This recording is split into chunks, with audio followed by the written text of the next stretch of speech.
Josh in Alamiso. Hi guys. It's actually Alamosa. Alamosa. Colorado. They spelled it wrong on. Oh, now they corrected it. They tried to correct it without me looking at. Without you guys are sneaky. Hey, Josh, how you doing? Pretty well. First off, I want to say I've been watching your show for about a year, mostly on YouTube, and think you guys are doing a lot of good work.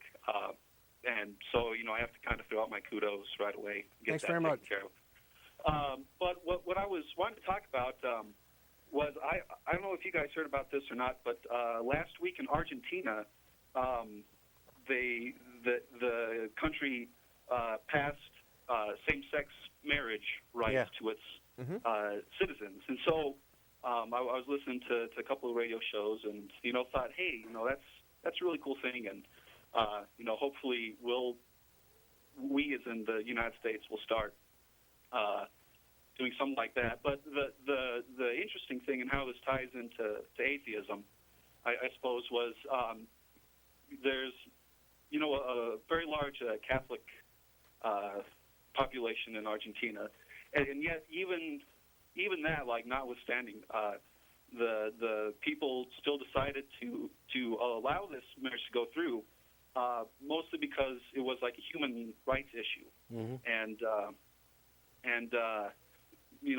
that country has had a lot of history of past injustices and whatnot, and I just kind of thought that would it's kind of interesting looking at this prosecution or persecution rather, and how the Argentinians are able to recognize that. Yet a lot of Christians in this country, they seem to hang their hat on the fact that throughout history they've been persecuted by the Romans and by us, militant atheists today, but yet they can't seem to understand that flip side to it, how the prosecuted are becoming the prosecutors. So I just thought that was kind of interesting. But okay. So yeah, that's it.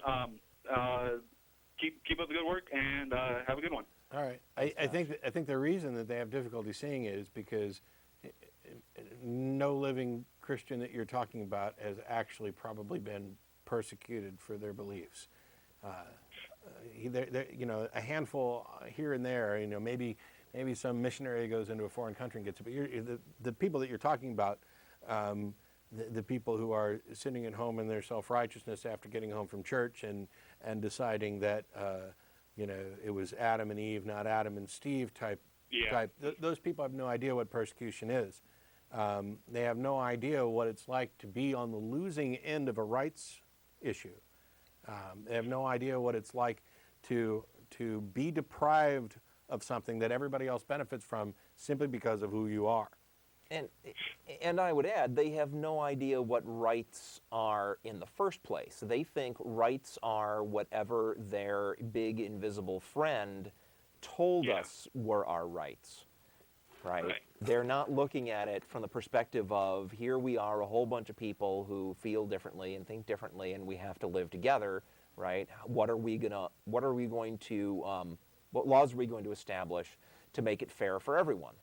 I mean, they don't even start there. That's why there's a problem. Yeah, I guess what I was trying to highlight was how, and just like Matt was pointing out, no real Christian, I mean, outside of some genocidal war in Africa or what have you, has really gone through persecutions like that. But yet that seems to be a motif that they really like to grasp onto, especially when it they perceive some threat from evolutionary biologists, or they can't congregate in a public school building after school hours, to have a meeting, and so they're very quick to sort of trump up and play up these slight inconveniences. Right, because it works. It works. Really, you can play the victim. Yeah, and you can lie through your teeth while doing it. Oh, you guys are persecuting us. You took prayer out of school. No, nobody took prayer out of school. What they took was mandatory government-led prayer to school. Your kid can still pray in school. Your kid can still take a Bible to school. Your kids can still join the Youth for Christ movement. Your kid can still do whatever they want in school, as long as they're not doing it when they're supposed to be studying, and as long as they're not proselytizing to others on behalf of the school, as long as they're not going over the speaker and doing morning prayers. That's what was removed. And they'll lie and cry foul all day long, because it works. And it's easy to play the victim. And yet, can turn on a dime and, condemn thousands of people for their sexual orientation and right, because that stuff's wrong, and not seem to think. And not seem to think twice about it. And I'm sure the persecution card is also very effective when you're doing the business of religion, which is fundraising. Yeah. As soon as this, if it's just some social issue that's happening over there, that's abstract and at a distance, it's a lot harder to get people to open up their wallets than when you tell them, oh, and you personally, as one of us Christians, your rights are being trounced, and that's why we need your money. Yeah. It's not to stop them, but to defend you. The other reason that that's a lot more appealing. The other reason that they don't think twice about this at all is because they have this idea that what they're talking about is just wrong. It's just obviously wrong. Why would they think twice about it? To them, homosexuality is a sin, no different from being a pedophile, being a rapist, being a murderer. And some of them are honest enough to actually say that. Not all of them.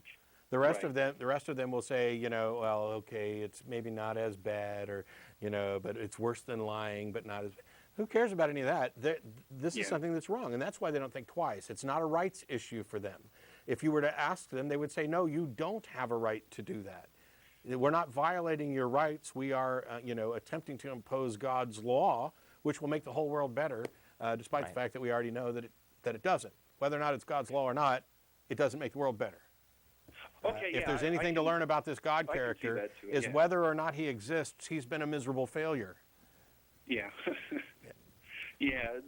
Well, that's a whole other conversation for another day. But I just thought that was interesting, and kind of wanted to see your guys' take on it. And plus the idea, I guess, Christians crying foul, or I guess any religious group for that matter, is the martyr is a real accessible idea, and there are so many saints that have been martyred for their beliefs, and I think that's something that they can establish and call upon to persuade or bend people to do whatever. But Well, thanks a lot, Josh. I appreciate the call. Yeah, thank you. Have a good one.